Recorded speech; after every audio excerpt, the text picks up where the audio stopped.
이재용 표 삼성을 만들겠다는 이제 움직임이 본격화될 걸로 저는 생각을 해요. 가전하고 스마트폰을 담당하는 무선 사업부를 통합했다는 거예요. 그건 대단히 중요한 변화예요. 그건 뭐냐면 과거에 반도체 사업부, 그 다음에 가전, 모바일 이런 것들은 각각 삼성에서 정말 중요한 하나의 사업 부문들이었는데, 그러니까 그 자체가 하나의 왕국이에요, 어떻게 보면. 근데 그걸 이재용의 의지에 의해서 통합할 수 있다, 또는 분할할 수 있다를 보여준 거거든요. 로봇을 하는 것도 마찬가지라고 나는 보거든요. 결국에는 지금 삼성전자가 하고 있는, 또는 삼성그룹이 하고 있는 새로운 차세대 먹거리는 전부 이건희가 틀을 짜놓은 거예요. 자, 그러면 이제 그 다음 단계에서 이재용은 뭘 해야 되죠? 라는 질문, 딱 거기에 지금 이재용이 부딪혀 있는 거예요. 그럼 이재용은 지금 현재 단계에서 그 다음 단계로 뭔가를 나가야 돼요. 그 중에 하나는 신사업이에요. 그 로봇 이야기를 하는 거잖아요. 로봇은 이미 현대가 꽉 잡고 있는 거 아니에요? 현대는 보스턴 다이내믹스 인수해가지고 조금 길을 펴는 거고요. 우리나라 로봇 사업은 전체적으로 다 늦었어요. 늦었는데 그나마 지금 빠르게 올라오고 있는 거예요. 삼성 같은 경우도 인수를 해야 돼요, M&A를. 그래서 지금은 뭔가 독자적으로 자기가 사내벤처 만들어서 끌어올리고 이런 것보다도 일정한 규모까지 성장해온 기업을 빨리 인수하는 게 중요해요. 이미 시대가 M&A를 통해 가지고 모 기업하고 시너지를 만드는 그런 형태의 기업 경영이 중요한 시대로 가고, 옛날에는 그러지 않았어요. 자기가 내부에서 혁신을 하고 일으키고 그걸 가지고 계속 키우는 게 중요했는데 이제는 안 그런 거예요. 이제는 자기 회사가 그런 리스크를 안고 있지 않으면서 쭉 보고 있다가 의미 있는 딱 성장을 하고 있는 기업이 있으면 빨리 돈을 주고 사가지고, 그래서 현대차가 이제 보스턴 다이내믹스를 잘 어떻게 이제 끌어올릴 건가, 성장시킬 건가 하는 건 이제 별개의 문제지만, 어쨌든 과거하고는 성장의 방식이라든지 패턴이 달라진 건 분명해요.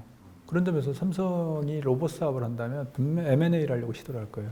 오늘 보니까 삼성이 그 로봇 사업 한다고 하니까 무슨 유진 로봇인가? 거기 오늘 상한가 치는 것 같은데, 그러면은 그런 게 인수할 거라고 생각하는데, 근데 내가 볼 때는 삼성은 국내 로봇 회사 정도로, 현대차가 보스턴 다이내믹스를 인수를 했는데, 그러면 삼성도 로봇 사업을 한다면 그 정도의 스케일의 뭔가의 실력을 가지고 있는 글로벌 기업으로 가는 거죠. 아니, 국내 기업들은 무시하는 게 아니고 한국이란 좁은 사이즈에서 성장해온 그런 기업들을 삼성이 생각하죠. 삼성은 이미 글로벌 관점에서 보고 있다니까요.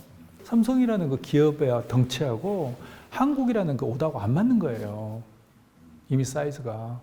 그런 점에서 본다면 이재용의 관점도 그렇고 이미 삼성의 관점이란 건 글로벌 차원에서 어떻게 이거 전체를 시장을 아우르고, 그러니까 공장을 설립할 때도 베트남에 공장 2개를 설립했잖아요. 근데 제3 공장을 인도에 세웠잖아요. 그러니까 이게 뭐 광주에 세울까 군산에 세울까 이게 아니라니까요. 그러면 이제 내부에서 그러니까 이재용이 가지는 그런 어떤 고민과 프레셔는 그런 거예요. 삼성그룹 3.0, 삼성전자 넥스트 스테이지를 어떻게 하지? 그 뭐냐면 하나는 기업의 가치를 밸류를 높이는 것. 그래서 예를 들면 뭐 시가총액 등등이 이건희 때보다 한 5배 뛰었다. 얼마나 뭐 훌륭하잖아요. 지금 PD님 좋아하는 거 주식 뭐 해가지고 삼성전자 주식이 지금 뭐 7만 원대에서 빌빌거리고 있는 게 아니고 뭐 70만 원 갔습니다. 또 하나는 신사업을 정말 막 우후죽순처럼 신사업을 끌어올리거나, 이 2개 중에 하나예요. 로봇은 후자고요. 밸류는 전자고요. 결국엔 2개 사업 부문 이것도 합친다는 거 엄청난 일이에요. 양자의 왕국이라니까요. 그리고 들어있는 사람들도 전혀 이질적이고 그 자기의 로직을 다 가지고 있어요. 근데 그걸 2개로 영지 2개를 합쳐놨어요. 그럼 뭐냐면 영주가 2명에서 1명이 되는 거예요. 이거 엄청난 사건이에요. 근데 전자는 제가 보기에 아직까지 그래도 삼성전자가 여전히 그 틀에 갇혀 있는 게, 전체 글로벌 전체에서 예를 들면 도시바가 막 기업 분할하고 구글이 알파벳 이런 관점에서 보면 여전히 삼성전자라는 큰 울타리 내에서 아직까지는 그것까지 손을 못 대는구나. 그럼 반도체 부분을 SK 하이닉스처럼 분할하거나 이런 생각도 한번 좀 해보면 되지 않을까? 예를 들면 이렇게 생각할 수 있는 게, 분할해서 미국에 성장할 수 있어요. 그런 거 하면 어떨까요? 이번에 미국의 텍사스인가 삼성이 투자하잖아요. 그게 본사라면. 반도체가 만약에 그 미국으로 가면 훨씬 더 자유로워지게 돼요. 중국에 대한 것도 그렇고 미국하고 관계라든지, 미국은 자기의 기업으로 그걸 간주할 거예요. 그러니까 그런 정도의 스케일들, 이재용이라면 그 정도 스케일이 있어야 한다고 생각을 해요. 근데 이번에 통합하는 거 보니까 그 전초가 보이긴 하는데 좀 지켜봐야 된다. 아직은 아마 못할 거다. 왜? 그 저항들이 엄청난 저항들이 있을 거고, 그 다음에 특히 쪼개가지고 한국에 남아있다면 문제가 안 돼요. 쪼개가지고 미국에 가거나 글로벌 시장으로 간다고 하면 이건 뭐 엄청난 국내 정치적 압력이 있을 거기 때문에. 카카오는 지금 약간 그런 형태를 취하고 있는 거죠. 아니요. 카카오는 지금 돌출해서 나가고 있는 게 카카오 엔터테인먼트. 카카오 나머지 기업들은 다 국내용이에요.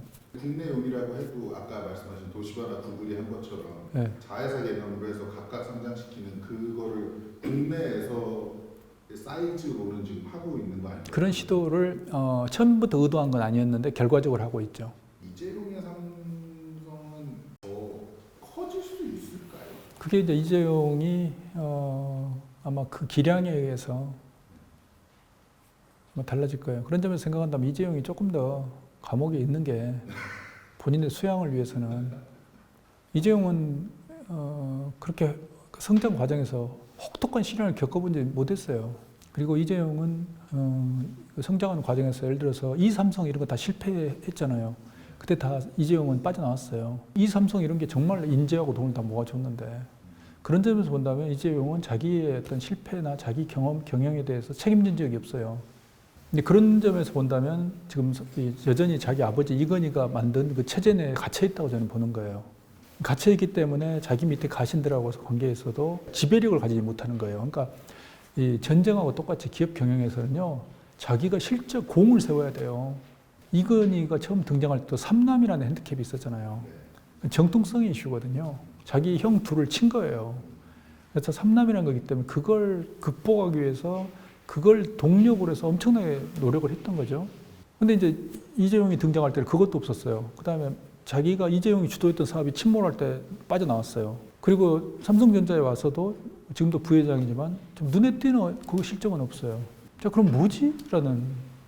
그리고 이미 삼성전자 같은 경우 특히 정말 쟁쟁한 인재들이 포진해 있어요. 자기 아버지가 키워낸. 그래서 이번에 3명을 다 날려버린 게 이제는 자기가 인사권을 쥐고 있다는 걸 보여준 거예요. 그럼에도 직함은 부회장에 머무는 게 지금 말씀하셨던 약간 그런 이슈들인 건가요? 네. 이번 지금 부회장하고 회장인 거 두 개 차이 없잖아요. 근데 회장으로 올라가면 괜히 사람들로부터 비아냥만 듣잖아요. 그러니까 당장 그렇어요. 그 사회에서 그럴 거 아니에요. 그 다음에 회사 내에서도 지가 뭐 했는데. 지금 어찌됐건 우리나라 재벌가가 다 3세로 넘어가잖아요. 네. 뭐 구광모도 그렇고 정의선도 그렇고 정의선 했는데 다 회장을 했잖아요. 그들은 뭘 해서 한 거고 이재용은 못해서. 특히 이재용 같은 경우는 재판 중. 그래서 그런 점에서 본다면 아직 그러니까 정통성에 있어서 치명적인 약점이 있는 거예요. 그리고 회장이 된다고 그래도 지금 상태에서는 크게 바뀌지 않는다니까요. 회장이 된다고 하더라도 그 자기 아버지가 육성한 가신들에 둘러싸여 있는 거예요. 근데 그런 점에서 생각한다면 사실은 현대 같은 경우도 정의선이 와가지고 여러 시도를 하면서 자기가 이제 실적을 쌓아가잖아요. LG 같은 경우는 사실은 LG는 그 삼성 정도의 아직은 위상은 아니고요. 삼성이 가지고 있는 스마트폰, 삼성의 반도체, 삼성의 그 정도의 파괴력은 없잖아요. 지금 최근에 나오고 있는 게 이제 배터리, 그걸 통해서 글로벌 시장에서의 제국을 건설하겠다 이런 생각을 이제는 하는 거죠. 그런 점에서 본다면 여전히 이제 이 구광모나 정의선 같은 경우는 자기의 체제를 구축을 하고 있지는 못해요. 저는 과정이라고 보는 거예요. 과정. 그럼 이재용의 삼성 3.0은 뭘로 봐야 되는 거예요? 그 얘기했잖아요. 삼성의 밸류하고 신사업, 특히 신사업이에요. 신사업을 통해서 검증을 입증을 해야 돼요. 그러니까 이건희는 이 삼성을 품질의 삼성과 세계 초인류의 삼성이라는 걸 달성을 했거든요. 그럼 그 다음은 뭐냐면 구글이나 애플처럼 어떤 세상을 끌고 나가는 기업, IT의 미래를 끌고 나가는 기업, 이런 식의 이미지를 가지고 끌고 가야 되는 거예요. 그게 뭘까요? 라는 이슈가 생기는 거죠. 그러면 제품이 아니라 사업 분야를 발굴해야 돼요. 사업 분야를. 근데 웬만한 거 다 돼버렸잖아요. 지금 바이오 했죠. 전장도 돼버려 이미 하고 있죠. 그럼 안 하고 있는 게 겨우 이제 로봇 그걸 하잖아요. 로봇은 또 뭐냐면 강력한 지배적 기업이 국내에 없잖아요. 글로벌도 마찬가지예요. 혼다가 좀 앞서 있지만 1987년부터 정말 빨리 로봇에 들어갔는데도 보스턴 다이내믹스를 보니까 놀랍게도 그 격차를 빨리 줄이더라고요. 삼성은 늦지 않은 거예요. 뿐만 아니라 그게 만약에 지금 현재 향후의 로봇 사업이 엄청난 가능성을 가지고 있거든요. 그러니까 예를 들면 가전 같은 경우도 결국 로봇으로 냉장고를 볼 수도 있어요. 그러니까 움직인다 움직이지 않는다만 그 관점만 버리면 되는 거잖아요. 현대는 로봇을 모빌리티로 보는 거니까 모빌리티 조금 다른 관점에 어찌됐건 10년 버티면 70만 전자가 될까요? 삼성이 그래서 삼성 전체가 70만이 되는 것보다 네. 삼성이 분할돼 가지고 그 전체 가치를 올리는 게 더 빠를지 몰라요. 그런 점에서 본다면 삼성전자라는 단일한 집단을 계속 가치를 올리고 키워간다는 건 한계가 아닐까라는. 예를 들면 이렇게 할 수 있어요. 삼성이 내부의 로봇 쪽을 계속 키운 다음에 일정하게 키운 다음에 외부의 M&A한 기업하고 분할해서 합치는 거예요. 예를 들면 그런 방식. 이런 것, 이런 새로운 어떤 기업 성장의 방식 또는 기업 경영의 방식 이게 지금 필요하지 않을까라고 나는 보는 거죠.